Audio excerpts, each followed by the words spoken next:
Muy buenas tardes, tengan todos ustedes. Soy Javier Velázquez Moctezuma y les doy la más cordial bienvenida a este arranque de la temporada de 2024 de los conversatorios Tan Claro como el Agua, auspiciados por el Museo Gota de Agua.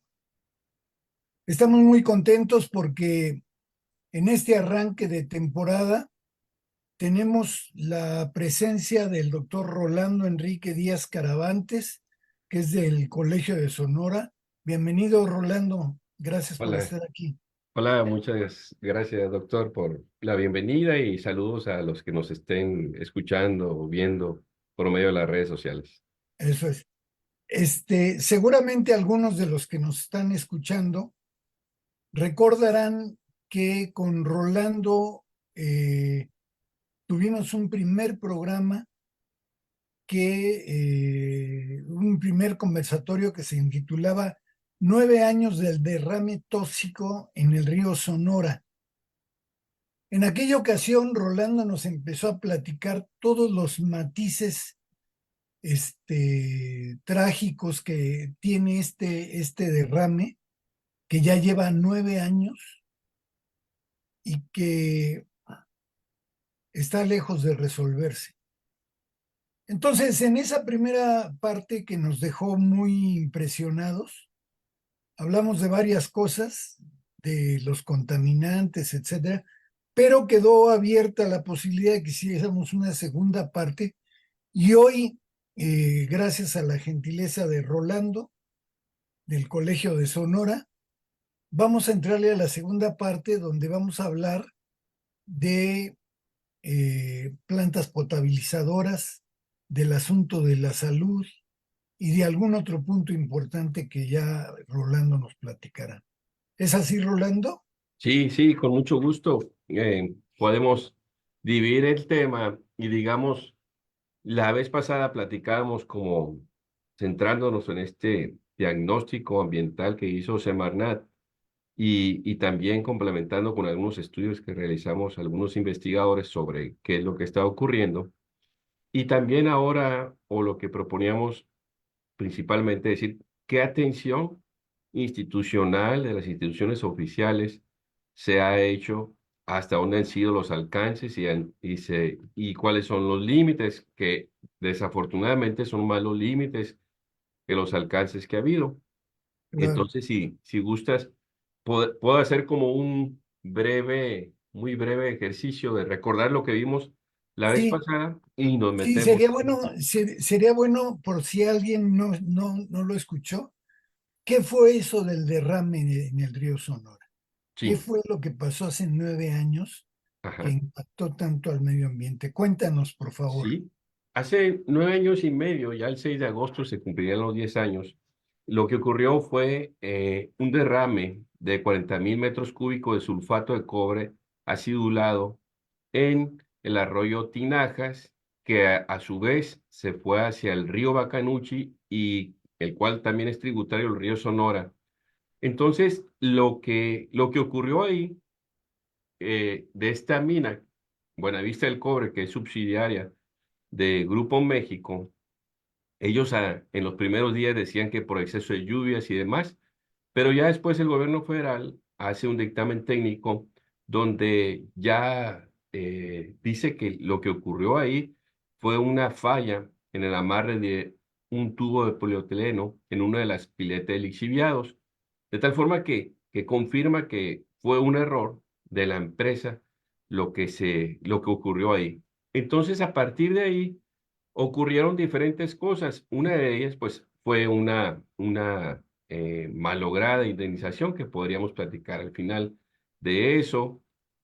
También ocurrieron, pues obviamente, en cuanto al impacto que se tuvo, pues los primeros años donde se vio ese impacto, pues es en los índices de calidad de agua que vemos nosotros que la calidad del agua en subterránea, en el agua subterránea, que es la de los pozos, se disparan los metales, metaloides por fuera del límite permitido. Y después, en el agua superficial, comprobado por el diagnóstico de Semarnat, los metales quedaron en los sedimentos. Esto es un fenómeno físico muy lógico, pues, en el sentido de que primero es sobre el agua y después queda asentado en el fondo del río. Y hacían una comparación, Sebarnat, entre un- una cuenca que es del río Matape, donde no ocurrió este tipo de situaciones, y el río Sonora, y eso para descartar esto tan sonado y que tantas veces ha aludido el grupo México, ¿no? Grupo minero, de que no, pues es que la empresa está mineralizada, digo, perdón, el río está mineralizado, la cuenca, y por eso es. Entonces, con ese estudio de comparativo, se van a descarta que sea porque está mineralizado, sino que hay algo que ocurrió ahí, y esos sedimentos, la, lo que se refleja es con el agua superficial, que cada vez que empieza a correr el agua, en los meses del monzón norteamericano que se le llama, que sería como en julio, agosto, parte de septiembre, se levantan esos metales y los traen en el agua superficial. Entonces, también otra cuestión que mencionábamos era sobre la calidad del aire, que Semarnat hizo en ese estudio, en el dictamen de diagnóstico, pruebas de calidad del aire, y encontró que si bien no rebasaban los límites que sugiere la Environmental Protection Agency del EPA, sí resulta que estas comunidades donde por su misma cuestión alejado de las ciudades y demás, resulta que tienen niveles comparados a ciudades muy grandes, ¿no? Siendo que debería ser pues aire más puro, ¿no? Lo que se respiraría. Y también hablábamos de lo limitado que quedó esta cuestión de, del fideicomiso Río Sonora, que en ese entonces, cuando se hizo la indemnización como parte del resarcimiento hacia las personas de Río Sonora, se dieron 2.000 millones, se dieron 2.000 millones de pesos, y, y digamos, de ese recurso, todavía, porque parece que le quieren dar como que vuelta a la página rápido, porque ya en enero del 2015, ya estaban diciendo que todo volvió a la normalidad y demás, y en 2017 se cierra el fideicomiso, todavía le devuelven 800 millones a la empresa de ese fideicomiso, o sea, ni siquiera se gastaron como el 60% aproximadamente. Y en este diagnóstico del 2000, de que surgió el año pasado de parte de Semarnat, que fue publicado, ahí le dicen que son no 2.000 millones, que son 20.000 millones el fideicomiso. No Y me también, digas. sí, sí, sí, o sea, 10 veces más debió haber sido el resarcimiento por diferentes rubros. Y terminábamos con esta cuestión pues que aparte de escandalosa, pues resulta dolorosa, ¿no? Para muchas personas, de que se hizo una, un análisis de la sangre y orina de personas en el río Sonora, aproximadamente 1.500 habitantes, y que se encuentra porcentajes de exposición positiva de arsénico en orina, en 99% en plomo, 89% en cadmio, y en la sangre 74% de plomo y 39% en cadmio. Y a pesar de esos datos, no hubo una atención en salud. Mencionábamos, es muy inventada aquí una pues promesa, quedó más bien como del UVEAS, que es la Unidad de Vigilancia Epidemiológica, que se prometía como un hospital de gran tamaño, donde iba a haber muchos especialistas y demás, y quedó en obra negra allá en Ures, ¿no? Y eso es como la cuestión de salud en realidad. Ahorita, ahorita me gustaría más platicar sobre la cuestión de salud, pero en realidad quedó muy limitado. Y lo que sí realizaron algunos proyectos, infraestructura, fue sobre las plantas potabilizadoras. Y de eso me gustaría platicar en esta reunión, porque digamos, las plantas potabilizadoras podría ser como que el punto de muestra de la atención o de la desatención, vamos a decirlo, que ha tenido las comunidades del río Sonora.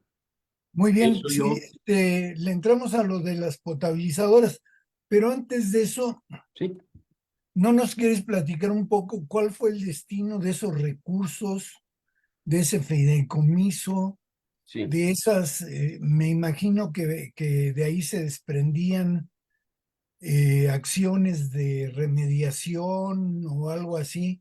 sí. ¿Qué fue de eso? ¿Nos Mira, platicas tantito? ese recurso se utilizó en varios rubros.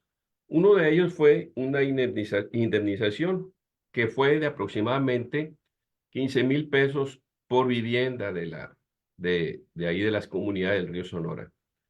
15,000 pesos que, que si ya hemos sacado cuentas, pues no te alcancen ni para 3 años de lo que antes no existía y ahora quedó, que son el uso de garrafones.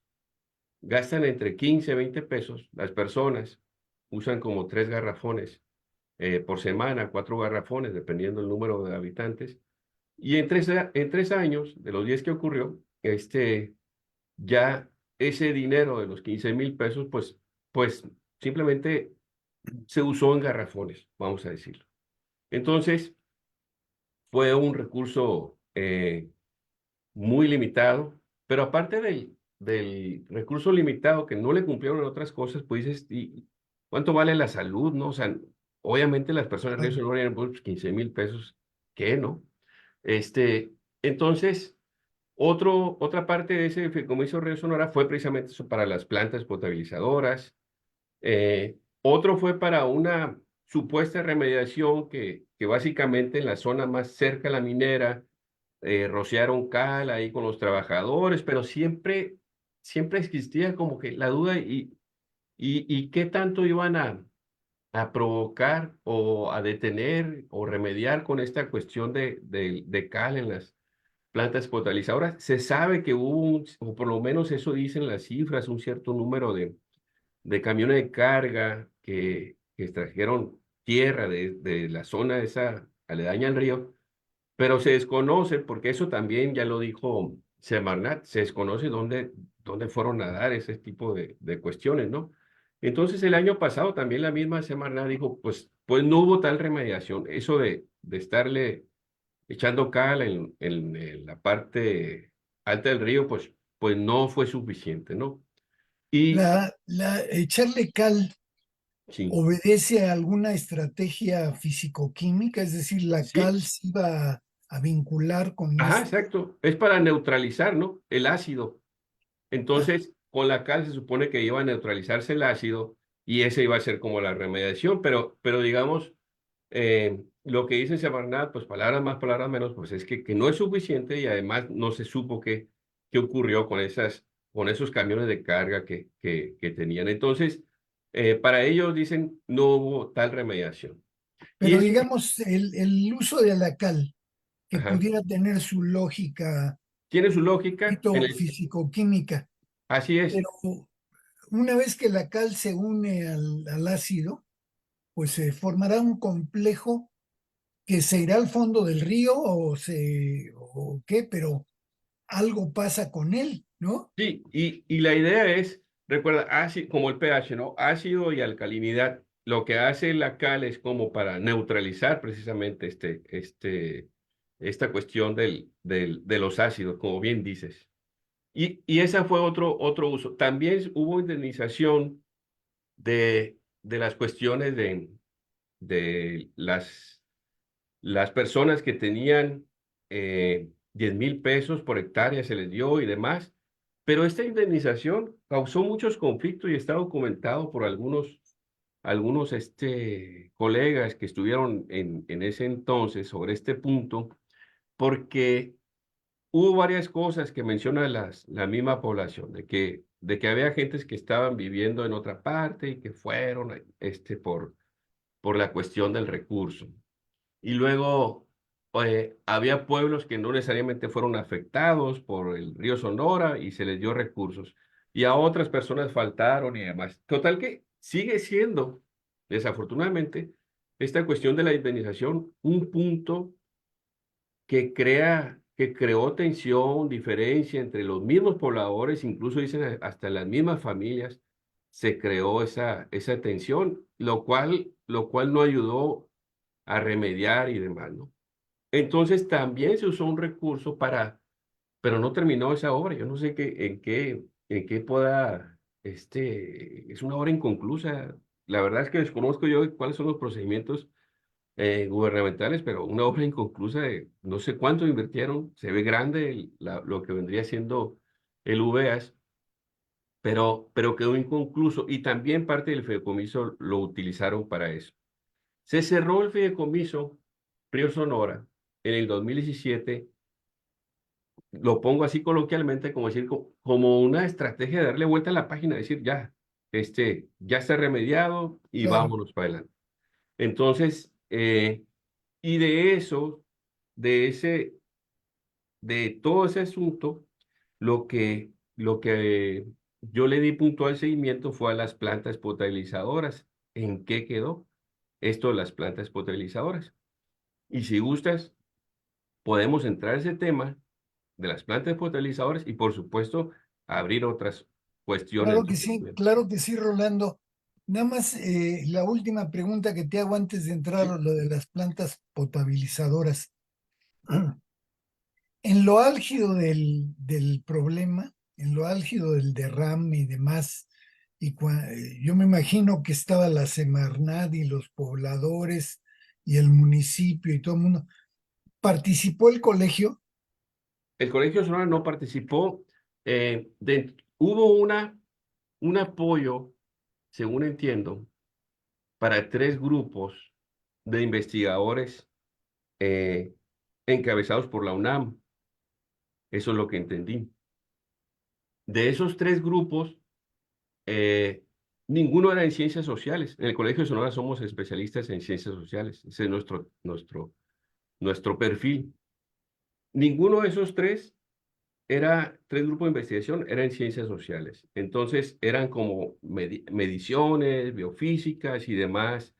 Estaba el departamento o el Instituto de Ecología, el Instituto de Geología y no recuerdo cuál otro más. Y esos 3 encabezaron estos trabajos. No más que, según entendí, eh, hicieron como una firma en su momento de que no podían disponer de los datos, Semarnat era la de los datos, y de tal forma que no se supo mucho de estos estudios en los primeros años, sino después los dieron a conocer y confirmaban esta cuestión.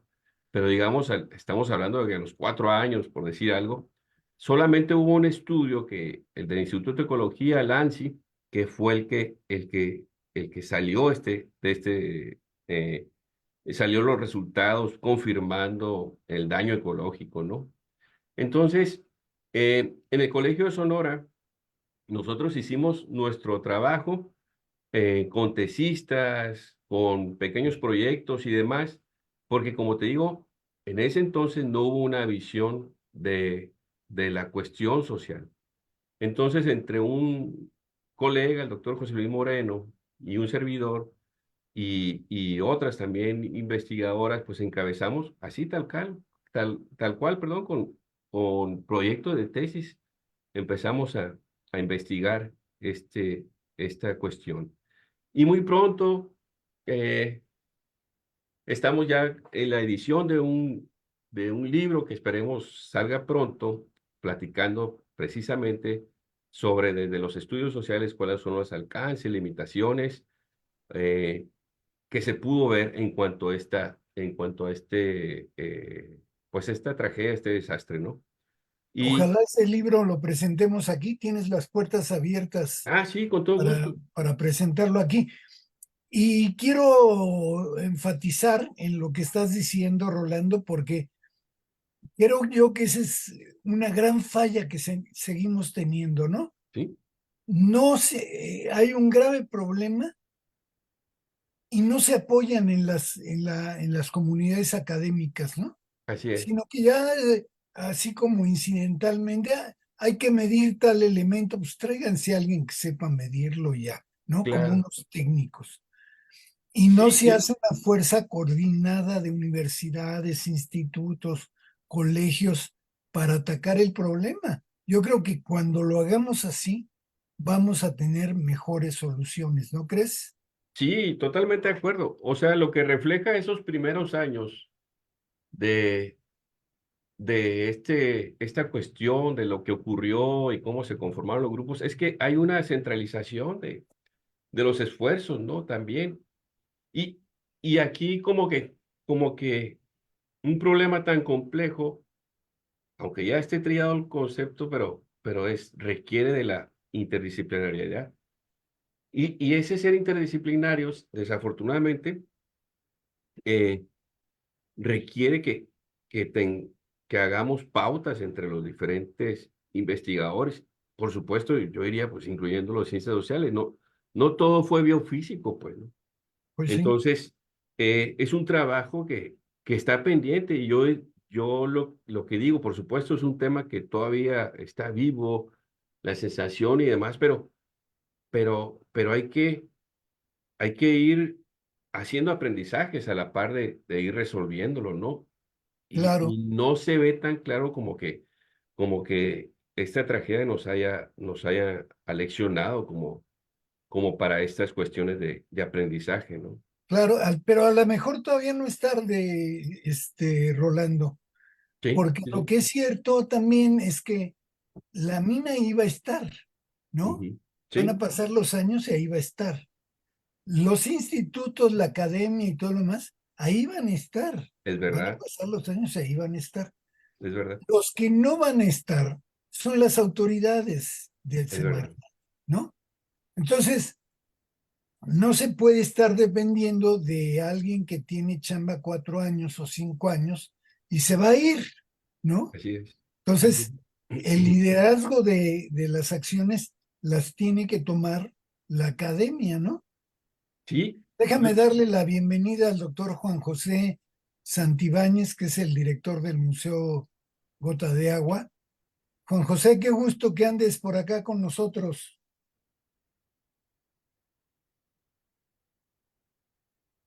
Bueno, a lo mejor todavía no conecta es la su mejor. su No, audio. conectado el micrófono. Eh, Ahí está. Bienvenido, colega, nuevamente. Es un tema crucial. Muchas gracias, doctor. Muy bien, entonces, estando de acuerdo en que la academia debería ser el líder de estas cosas, Ujú. cuéntanos ahora sí de la, de las plantas potabilizadoras.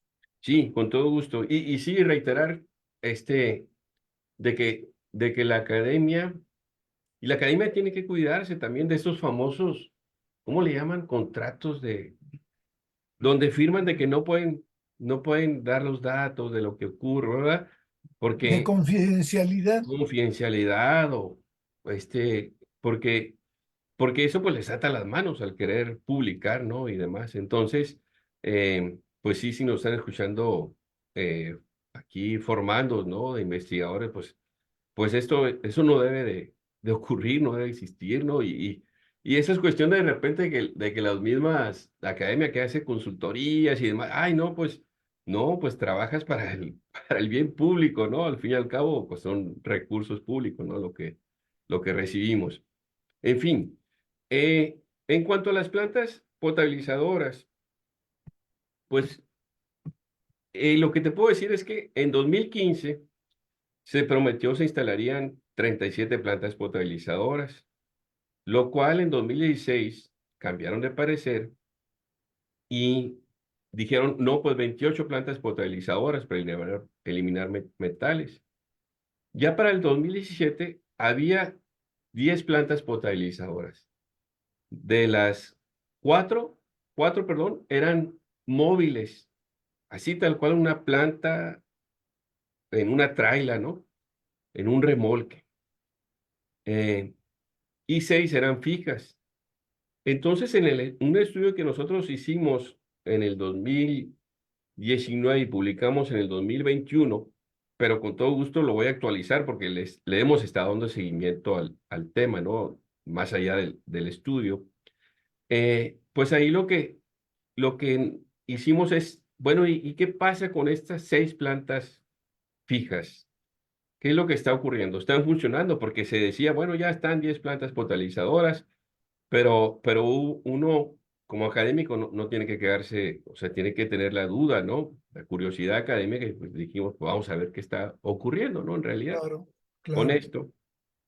Y lo que hicimos pues, fue algo relativamente sencillo, pero ahí nos juntamos hidrólogo, alguien de salud ambiental, este, y diferentes disciplinas, perfiles de políticas públicas también, como para abordar el tema de las plantas potabilizadoras. Hicimos una determinación de los sitios con mayor cantidad de metales, agarramos los datos del Fideicomiso Río Sonora, que en monitoreo estuvieron monitoreando este asunto, aunque lo decía la vez pasada, con las dudas en cuanto a la consistencia de ciertos datos, pues en algunos aparecía NE, no especificados. Pero aún con esas dudas de esos datos, desafortunadamente no hay otros, hicimos una determinación de los sitios con mayor cantidad de metales, revisamos las características de las plantas potabilizadoras y sobre todo evaluamos en situ, en sitio, el estado de las plantas potabilizadoras, qué es lo que pasaba. Y son 6 plantas potabilizadoras, localidades Bacanuchi, Banamichi, San Felipe de Jesús, La Capilla, Mazocahui y San Rafael de Ures. Y fuimos y entrevistamos a las personas, ya sea si es municipio, al director de agua o si es una comunidad, al encargado del agua, ¿no? Y nos encontramos, lo primero, no voy a presentar esta tabla, la estoy viendo aquí, el artículo lo pueden encontrar aquí en nuestra revista Región y Sociedad. Lo primero que encontramos es que había localidades con mayor número de casos por fuera del límite de la normatividad y estos no tenían plantas potabilizadoras y otros con un menor número sí tienen plantas potabilizadoras. Aquí Rolando, si aclaro, quieres presentar la ¿sí? lámina, Ah, con muy todo bien, con gusto, todo ¿eh? gusto. Ah, muy bien. Aquí hay que habilitar, creo, Sí, Lilia, ¿le quieres habilitar la posibilidad de que ahí está, perfecto. veamos? Muy bien. Aquí tenemos el primer resultado de revisar la cuestión del monitoreo de las, de los resultados de calidad del agua. Y estos son fuera del límite, aluminio, fierro, manganeso y demás. Y encontramos aquí que hay localidades que no tienen planta. Yo no estoy creyendo, siempre lo aclaro esto, no estoy diciendo, hey, es que estas 6 plantas deberían de mandarlas para los 6 primeros. No, yo digo, todos deberían de tener planta potabilizadora, ¿sí? Sea 30, sea 107, el número de veces que tenías fuera el agua. Pero lo que voy yo es que, lo que aquí es que no sabemos con qué criterios se establecieron esas plantas potabilizadoras. No responden al criterio como de los más graves. Repito, no estamos diciendo que no merezcan estos. Todos deberían de tener. Pero esa era la primera duda. Bueno, ¿y qué está pasando, no, con esto? Luego, otra cuestión que aquí nos ayudó un colega que está parte como de la química, de salud ambiental también, está formado, el doctor Héctor Duarte, y revisamos según las especificaciones de, de qué es lo que, cómo estaban, qué capacidad tenían para limpiar el agua. Y lo que me decía aquí el colega es que, y lo publicamos en el artículo, como verás aquí, por ejemplo, la técnica de osmosis inversa, que era como, sería la mejor para este tipo de cuestiones, no es, aunque en el equipo de fábrica venga que sí está esta característica, ya al momento de instalarlas, quitaron este tipo de filtros que no sabemos por qué. Pues suponemos nosotros que que pudo haber sido para abaratar los costos. Y ya digamos en sitio, después de estas entrevistas, y aquí cada vez que los pongo, me resulta así como que, de verdad, pues casi que escandaloso de que, no, por ejemplo, de Mazocawi, mm, las personas de la localidad le dijeron a los ingenieros que fueron a instalarlos que es contratado, ¿no? También. Yo supongo que ellos llegan nomás, queremos instalar, y ya queremos irnos de donde, de donde viene, ¿no? Esa empresa, quizás del centro. Entonces aquí les dijeron que no podía ir los pobladores locales, que no podía ir esa planta potabilizadora en la punta del pueblo. ¿Por qué no podía ir? Porque tenemos ahí que toda la tubería, como bien sabes, se hace conforme a dónde está la principal fuente. Es decir, si por ejemplo mi pila está del lado norte, la tubería va a ir de 4 pulgadas, 3 pulgadas, 2 pulgadas, primera y 1 pulgada, así de lo más grueso a lo más ancho. Y lo pusieron de la punta. Y digamos, ¿qué es lo que pasa ahí? Pues que, pues que no, por más que quieras, si lo pones donde está de 1 pulgada, la tubería no está hecha para distribuir a toda la localidad, no, nunca va a llegarle la suficiente presión de agua hacia toda la comunidad. Y le llegaba a unas cuantas casas que estaban alrededor.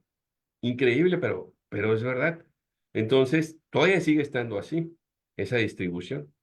Y entonces, pues ahí ya no funcionó, tampoco contaba con suministro eléctrico de red, tenía paneles solares y tenía un generador eléctrico. Pues por supuesto, con un generador eléctrico, pues no, la localidad cuando lo iba a prender, pues el gasto en combustible iba a estar pues muy fuerte, ¿no? Y no funcionaba, para acabar pronto. En San Felipe de Jesús, el problema es que no tenía equipo para cloración de agua, y, y era una cuestión de casi como técnica de que no sabían cómo arrancar la planta potabilizadora por la falta de este equipo de cloración, pero también porque no les daban la solución. Eh, Tampoco tenía generador eléctrico, sí contaba con suministro eléctrico de la red y no funcionaba y nunca ha funcionado esta de San Felipe de Jesús. Funcionó esta unos cuantos meses de forma intermitente en la capilla, pero tampoco tenía suministro eléctrico de red y tenía generador eléctrico. Entonces, durante los meses de junio, julio, agosto faltaba agua y requerían otro pozo. No le llegaba agua suficiente a este sitio. Y, y aquí funcionó, digamos, unos meses, pero ahorita no está funcionando. Y funcionó nomás ese periodo y fue todo. En Banamichi, hasta ahorita, de su instalación en el 2017, no ha funcionado, ya 7 años. ¿Cuál era el problema ahorita? Pues el problema era que no contaba con el suministro eléctrico de red, para empezar. Ahorita ya cuenta, pero no está instalado todavía. Un problema adicional, el sistema de suministro en la pila de almacenamiento tenía una fuga que causaba problemas de derrame de agua. Tampoco tenía generador eléctrico y no contaba con suministro eléctrico. No funcionaba y no funciona. Nunca ha funcionado tampoco. Cuando fuimos también a esa visita, en el 2019, en San Rafael de Ures, no funcionaba esta, esta planta y lo que ocurrió es que funcionó el primer mes, pero se elevó al triple el costo de energía eléctrica, que la gente dijo, pues esto es impagable. Entonces, pues hicieron ahí algunos técnicos, movimientos, pues para que volver al viejo sistema, aún con todo lo que pudiera implicar. Entonces, aunque tuvo electricidad, no había forma de pagar estos recibos que venían tan altos. Y Bacanuchi funcionó de forma intermitente. Bacanuchi es la localidad que está más al norte en el río Sonora, eh, abajo de la mina Buenavista del Cobre. Y no contaba con suministro eléctrico, no tenía paneles solares y sí, tenía un generador eléctrico, pero como te he dicho, pues los costos de combustible pues son muy altos. Las plantas móviles, las de traila, que son en remolque, que te decía, no funcionaron. Esos están hasta la fecha todavía. En los ayuntamientos los guardaron ahí estos remolques porque ni los conectaron, ni funcionaron, ni nada. En pocas palabras, hasta el 2019, eh, lo que, lo que estaba, lo que estaba diciendo de que 10 plantas potabilizadoras y demás, solamente 2 funcionaron de forma intermitente, desafortunadamente. No sé si tengas alguna pregunta. Me gustaría, ahorita aprovechando esta tabla, como dar una actualizada a finales de 2023, que fue las últimas visitas que hicimos de todas las plantas potabilizadoras, de en qué situación estaban. No, bueno, dejas un panorama escandaloso de cómo se dilapidan los recursos de la nación para maquillar una solución que no es solución, ¿no? Entonces, esto que nos estás preguntando, presentando ahorita, nos sale muy caro a todos, pero no beneficia a nadie, ¿no? Es nada más para taparle el ojo al macho y para decir, sí, ya estamos haciendo cosas, ¿no? Entonces, ¿Sí? es una solución escenográfica muy cara, ¿no? Esto debería de denunciarse como un acto de corrupción, muy criticable, ¿no? Sí, y digamos aquí pareciera que la apuesta es al olvido, ¿no? Porque cuando yo platico el tema, aquí mismo en Sonora, ¿no? Y en Hermosillo te estoy hablando, y las personas, y yo creo que de muy buena manera me dicen, ¿qué no eso ya quedó? ¿Qué no ya está arreglado todo? Pues no, le digo, este, las mismas personas de aquí de Sonora, Hermosillo, no saben cuál es el estado de la cuestión, pues aquí no solo con las plantas potabilizadoras, porque lo digo al final de esta presentación, oye, pues sí, las plantas potabilizadoras, pero y la cuestión medioambiental, la que veíamos en la primera sesión, la Ujú, remediación ambiental que implica o sea, por la vida acuática del río Sonora, ¿quién va a hablar, no? Eh, claro, entonces ahí son cuestiones como muy importantes. Y esto, pues sin duda, pues habla, ¿no? Nos dice desafortunadamente, ¿no? De esa desatención. claro. Te Oye, platico. Rolando, si quieres Ujú. dejamos de compartir, Sí, porque para darle paso a la audiencia y a sus ajá. comentarios, ¿te parece? Sí, claro, claro. Adelante. A ver, Lilia, entonces si dejamos de compartir, Ya lo cerré. bueno, vamos a ver quiénes nos están visitando. Este, permíteme un segundo. Sí. Ya es una cuestión técnica de iluminación, ¿no? Entonces, vamos a dar paso, como siempre damos paso, Ujú. a los saludos, los comentarios, las preguntas de la audiencia, si tienes la gentileza, Rolando. Claro, con gusto. Entonces, está Aarón Isaac Loaesa, que nos saluda a todos. Está Jen LH, que nos saluda. Carlos Galicia, saludos a todos ellos. Francisco Rodríguez nos manda saludar desde Izúcar de Matamoros, en Puebla. Ujú. Carla Martínez te pregunta a ti, Sí. ¿se sabe la distancia que tuvo la afectación por el río? Las afectaciones por el río. Eh, pues lo que se manejaba como área posible de daño fueron 500 metros. Precisamente ahorita, en una visita que hicimos todo el año pasado, apenas estamos trabajando los datos, estamos revisando no solo de las plantas potabilizadoras, de los, porque ya tenemos ese trabajo, nomás hay que irlo codificando, de ver qué pozos nuevos que se hicieron con el Fideicomiso Río Sonora funcionaron y cuál es la situación en esta actual y cuáles no funcionaron, que fueron muchos los que no han funcionado, se abatieron o nunca los pudieron utilizar las comunidades y como dices, es un desperdicio de recursos en este sentido, sí, sí. Claro. Pero no, o sea, siguiendo la Semarnat, en realidad no hubo nunca remediación ambiental. Y el área de influencia fue de 500 metros. O sea que es una asignatura pendiente en la Semarnat. Así es. Habrá que preguntarles qué ha pasado con eso, ¿no? Sí, habrá que Mira, preguntarles exactamente. Marta Patricia Velarde dice, saludos desde Baviacora, Había, en el corazón del río Sonora.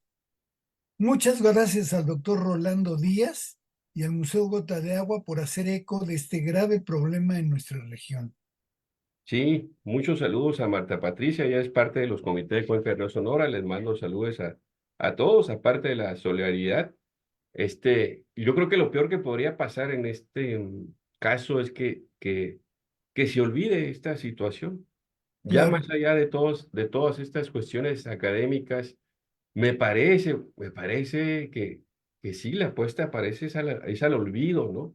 De que pase rápido, ¿no? Y qué bueno que haya estos espacios, con gusto, por eso estamos con gusto aquí para decir, oigan, no hubo remediación y digamos, aún y que hubiera remediación en este momento, oigan, ya pasaron 10 años y qué ocurrió durante todos claro, estos claro. 10 años, ¿no? Igual las plantas potabilizadoras, ojalá que ya estuvieran, Que pero con aunque ya mucho, estén, dices, ¿y los 10 años anteriores? claro, con mucho cinismo te dirán, pero si les dimos 15,000 pesos, ¿no? Sí, sí, sí, Para que compren garrafones de agua, que se les acabó en los primeros 3 meses, ¿no? sí, sí, sí, En fin, dice Francisco Rodríguez, recordemos que muchas universidades se deben a presupuestos federales o estatales y le sumamos cuando los rectores son colocados por favores políticos.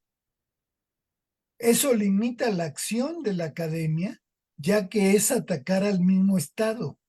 No es una limitante, considero, hacer convenios internacionales para levantar la voz. Yo creo que tiene toda la razón Francisco sí. Rodríguez, ¿no? ¿Cómo ves tú?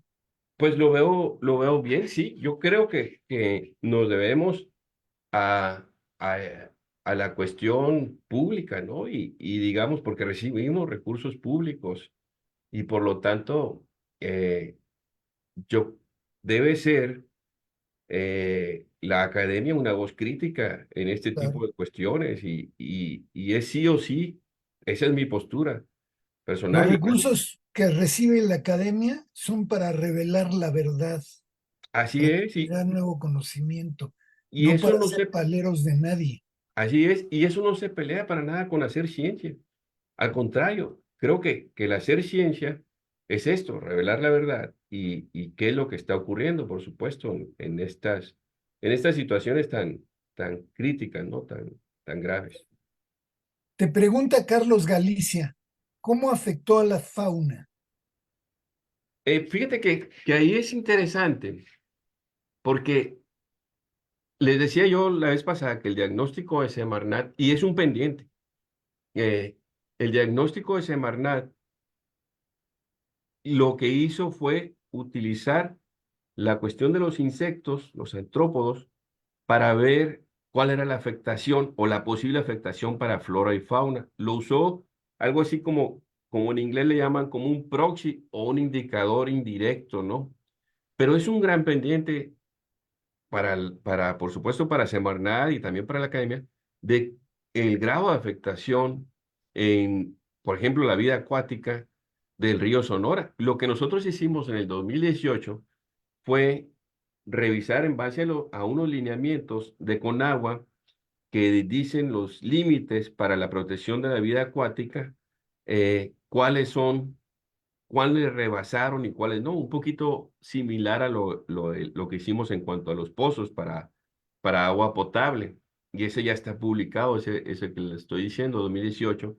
Pero por supuesto lo que falta es medir eh, qué es, cuál es el grado directo, ¿no? Directamente en peces, en la fauna y demás, qué es lo que está ocurriendo. Lo que encontró Semarnat en cuanto a los artrópodos es que conforme te acercas a la mina, baja la frecuencia, el tipo de especies y demás de artrópodos, lo cual se puede decir también nos habla de cuál es la situación de la flora y la fauna. Claro, claro. Oye, Rolando, como la vez pasada tenemos una gran cantidad de intervenciones y de preguntas, entonces vamos a tratar de sacar las más posibles. ¿Sí? Entonces te pediría respuestas muy, Ah, muy muy bien, perfecto, perfecto. rápidas y Ujú. concretas. Dice Vane Camarillo, ¿se puede llevar a cabo una limpieza de esas aguas? Y de ser así, ¿qué tan caro es? No hay un presupuesto, o sea, después del diagnóstico ambiental que hizo Semarnat, lo que sigue es la remediación ambiental. Y entiendo yo que hay ahí como que decirle a Grupo México, págalo, y Grupo México dice, no, yo no lo voy a pagar. Entiendo que así es la cosa, yo no estoy en esas gestiones, pero el costo no lo sé. Pero en esas cuestiones están de decir, eh, porque decir, bueno, ¿y a qué le vamos a llamar remediación otra vez? Hay que decirlo, pues no va a ser echarle cal, este, ¿qué va a ser? Claro, Y ese precisamente está en discusión y lo que los comités de cuenca, los pobladores del río Sonora dicen, oigan, queremos ya no diagnósticos, queremos acciones, ¿no? claro. La misma Vane Camarillo dice, ¿qué método podría utilizarse para el saneamiento de esas aguas? La verdad, yo lo desconozco, eh, pero igual me llevo la pregunta, tengo amigos, el doctor Agustín Robles, hidrólogo, el cual le podríamos preguntar sobre eso, pero digamos es una cuestión que Semarnat debería de definir. Muy bien. Dice Néstor Adams, ¿las plantas potabilizadoras usan agua del subterráneo? Sí, es agua de los pozos lo que alimenta a las aguas, digo, a las plantas potabilizadoras. No hay en el río Sonora eh, sistemas de agua potable que se alimenten directamente del agua superficial. Todas son por medio de pozos. Muy bien. Samantha Amador dice, ¿por qué las plantas potabilizadoras no se establecen en todas las regiones que se necesitan? Pues es una buena pregunta, no tengo una buena respuesta. Yo pienso que por lo menos en este caso del río Sonora, que fue tan grave, tan difícil, debió haber sido un prototipo para expandir precisamente una estrategia de este tipo. Y ahí en este tema en este punto tan riesgoso, tan peligroso, no se hizo, pues mucho menos me parece en otras partes, desgraciadamente. Muy bien. Mariana Sánchez nos dice, en el caso de encontrar metales pesados en el agua, ¿es posible minimizar la cantidad de estos? Sí, por medio de este tipo de remediación o de potabilización, como es la osmosis inversa. Sí es posible. Muy bien. Belén Carrillo, ¿se ha hecho un estudio de las afectaciones en la población debido a los metales pesados en el agua?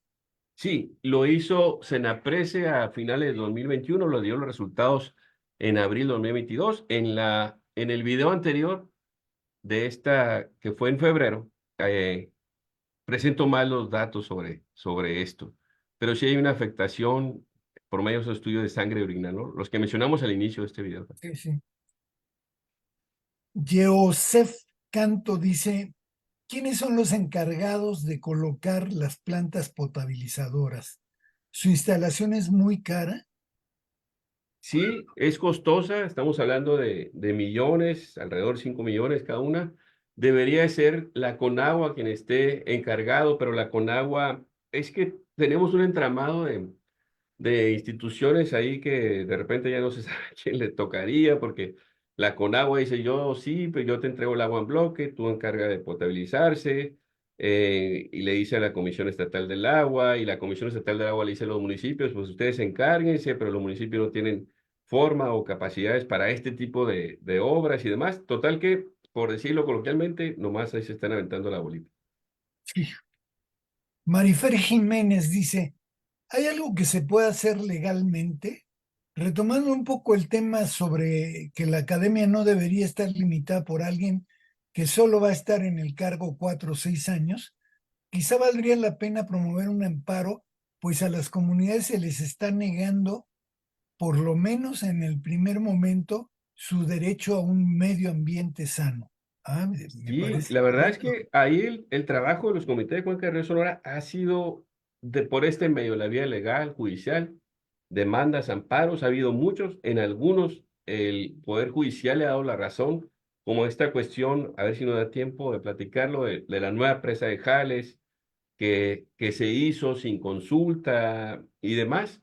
Y ya después de varios ida y vuelta de este caso, pues al final pues les dijo, le dio la razón a las comunidades del Río Sonora. Pero lo que voy yo es que la vía legal también se ha agotado, se ha instalado, pero aún y con esas cuestiones de que el Poder Judicial dice, sí, le doy la razón y se tiene que hacer esto, desafortunadamente no se ejecutan los dictámenes que salen.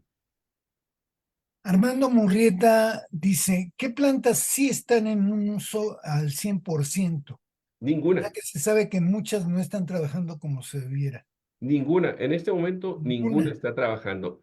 El año pasado, allá como a principio del año pasado, el 2023, la única planta y que la hicieron garrafonera o purificadora, le decimos acá en Sonora, es decir, no toda hacia la red, sino nomás que surtiera garrafones, le hicieron cambios técnicos ahí, fue en San Rafael de Ures. Pero ¿qué pasó?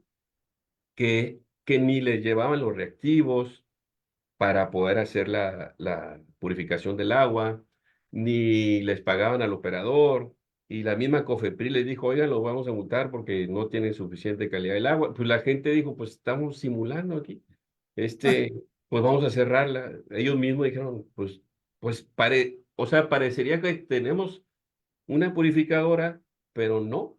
Entonces, pues ya dijeron, pues no podemos andar con simulaciones y pues está cerrada. Y las otras sí tienen su planta solar, pero hasta ahí, ni siquiera están conectadas a la red y no las han echado a funcionar. Qué barbaridad. Chare Palma te dice, ¿cuál es la eficiencia de los humedales? ¿Cuánto sale invertir en una planta? Eh, de los humedales, no sabría responder esa pregunta, pero con gusto les puedo pasar mi correo rdíaz@colson.edu.mx para que, por si me gusta formular la pregunta, y con gusto le respondemos, y si no, le decimos a algún colega que pudiera ubicarle sobre ese tema. Muy bien. Inés Marlene Hernández dice, ¿a qué se deben o suponen que se debe este mal estudio en base a la correcta instalación de las plantas, tanto en todas las comunidades como en el lugar correcto para el abastecimiento? ¿Se debe al poco presupuesto que cuenta o a la necesidad de ahorrar estos recursos para algo más importante, lo entre comillas? Yo creo que es ese enjambre institucional que, como te decía ahorita, de quién le toca. No, pues al Estado. El federal dice, Conagua dice, no, pues le toca al Estado. Y el Estado le dice, no, pues ya los municipios, porque aquí está, háganse cargo. Y los municipios no tienen capacidad y demás, pero lo que voy yo es que la duda es, bueno, ¿y por qué ocurre esto? Si ya saben que ocurre esto, todos lo sabemos, ¿no? De que ese pimponeo entre las instituciones y los niveles, y al final lo que resulta, pues, son obras así como estas que finalmente no funcionan. Javier, quería preguntarte o pedirte si me regalas unos minutos al final, como porque quiero cerrar con algo que es de preocupación para todos acá en Sonora. Mira, yo creo que entramos a la recta final, nos faltan Ujú. 5 minutos. Vamos a leer nada más los participantes que han Ok, mandado sus preguntas. Tú te puedes poner en contacto con ellos claro, para que les respondas. sí. Y lo que yo creo que vamos a hacer ante tanto interés Ujú. es plantear con ustedes la posibilidad de un tercer programa que trate el derrame del río Sonora, pero a lo mejor cambiando el formato y teniendo 2 o 3 invitados para hacerlo así como una suerte de debate, ¿no? Sí, Para ver claro. el problema de salud, el problema socioeconómico y Ajá, el problema físico-químico, ¿te parecería? me parecería muy bien. Bueno, entonces déjame leerte y agradecerle muchísimo a la gente que ha mandado sus preguntas, comentarios. Ya Rolando se pondrá de acuerdo con ustedes. Fer Román, Davicho González, Carla Martínez, Edson Ramírez, Zdaka Sedek, Zaka Sedek, nuevamente Enki Enlil, Alejandra Aguilar, Miguel Juárez y Víctor Quinto. Entonces, todos ellos te han preguntado cosas, se queda aquí en la plataforma y ya tú después los los podrás contestar. Claro. Marta Patricia Velarde les ha contestado a algunos sus preguntas, nos Ah, muy dice. bien, excelente, Marta. Muchas gracias, Marta, por hacernos el paro. Bueno, entonces, Rolando, tienes tus 4 minutos para el cierre de esta emisión.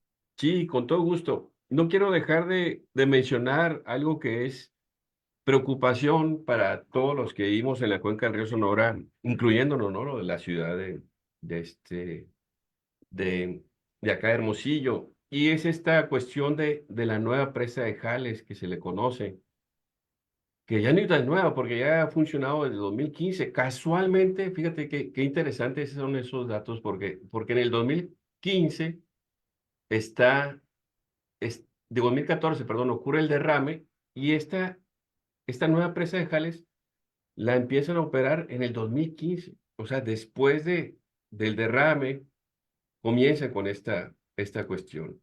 Parece increíble, ¿no? De que de por sí el agravante, ¿no? El derrame y luego con este otro asunto. Eh, y esta nueva presa de Jales, como saben, la presa de Jales ya son los residuos, los últimos, las plantas lixiviadas todavía pueden extraerse algunos metales, por eso es así. Ha crecido, y esta es una imagen aérea, estamos trabajando en el modelo de elevación digital para poder saber el volumen de 184,5 a 714 hectáreas, aumentó 4 veces su tamaño en 8 años, de tal forma que esta presa de Jales está en donde nace el río Sonora, río Bacanuchi, río Sonora, es el mismo. Y por increíble que parezca, va creciendo y aunque se asegure que tiene todos los remedios y todo este asunto, la gente del poblador del río Sonora, particularmente de Bacanuchi, y todos, porque también llegaría, en dado caso, esperemos que nunca ocurra esto, pero también nos llegaría por acá en la ciudad de Hermosillo, porque es una magnitud enorme. Está creciendo, está creciendo esa planta, esos residuos en el nacimiento del río Sonora, por increíble que parezca. Eh, También quisiera mostrarles ahí el Observatorio Río Sonora. Pueden entrar ustedes a la página del colegio www.colson.edu.mx, Río Sonora, o ponen en Google Observatorio Río Sonora y ahí pueden encontrar toda esta información que hemos manejado en este momento, en estas charlas, una plataforma de cartografía multimedia. Y ahí también pueden dar seguimiento, ¿no? En este sentido, nosotros seguiremos platicando. Esta es un trabajo que hicimos con estudiantes de de Ecología de la Universidad Estatal de Sonora. Pues no me queda más que agradecer su tiempo, la invitación y quedaríamos pendientes para darle seguimiento a esto que mencionaba, doctor. Sí, sí, sí. Si quieres dejar de compartir. Ajá, Entonces, no, nos queda claro que 2 conversatorios han sido completamente insuficientes para tratar el tema, para involucrar a la gente, para dar a conocer los detalles de este gravísimo problema, ¿no? Sí. Entonces, la propuesta, Rolando, que te hacemos a ti, lo hacemos público con la audiencia interesada en este asunto, Ujú, es que vamos a tener una tercera emisión del derrame del río Sonora ujú, y lo vamos a platicar contigo para ver si le encontramos un nuevo formato claro. para hablar, por ejemplo, de este nuevo jale que se ve que es una cosa de criminal para el medio ambiente y para las personas, y hay que alertar, ¿no? Entonces, a ver si invitamos gente de salud, gente de Semarnat, y hacemos una pequeña mesa de discusión, si te parece. Sí, claro que sí, con todo gusto. La verdad es que es Muy un bien, tema que por desgracia da para mucho, por desgracia, porque parte de una tragedia, de un desastre, pues, pero que es importante estarla recordando, ¿no? Que no caiga en el olvido. claro que sí. Juan Muy bien. José, ¿tú quisieras dar algún mensaje de salida? Bueno, no repetirle mi reconocimiento a nuestro colega y agradecerle al público que ha seguido este programa, siendo tan importante, también es muy importante que amplíen la difusión, compartan el video y pues agradecido también por su participación. Muy bien. Gracias, Juan José. Pues muchas gracias, Rolando. Gracias a Gracias. todos los que han estado siguiendo estos dos conversatorios. Ha levantado un interés muy grande. Ha habido muchas preguntas, muchos comentarios. Lo agradecemos encarecidamente y los esperamos en la próxima edición en que tratemos lo del río Sonora, pero también los esperamos en las ediciones del museo, ¿no? Entonces, Perfecto. muchas gracias a todos. Muchas gracias a Lilia Naya por la producción del programa. Gracias, Juan José. Gracias, Rolando. Y gracias a toda la audiencia. Gracias. Soy Javier Velázquez Moctezuma. Vamos a tener una próxima edición la semana entrante, el martes a las 6, otro conversatorio de Tan Claro como el Agua. Vamos a presentar el libro de La sequía en México, libro editado por la UAM. Ojalá nos acompañen en ese evento. Muchas gracias y nos vemos y nos oímos el próximo martes a las 6 de la tarde. Gracias.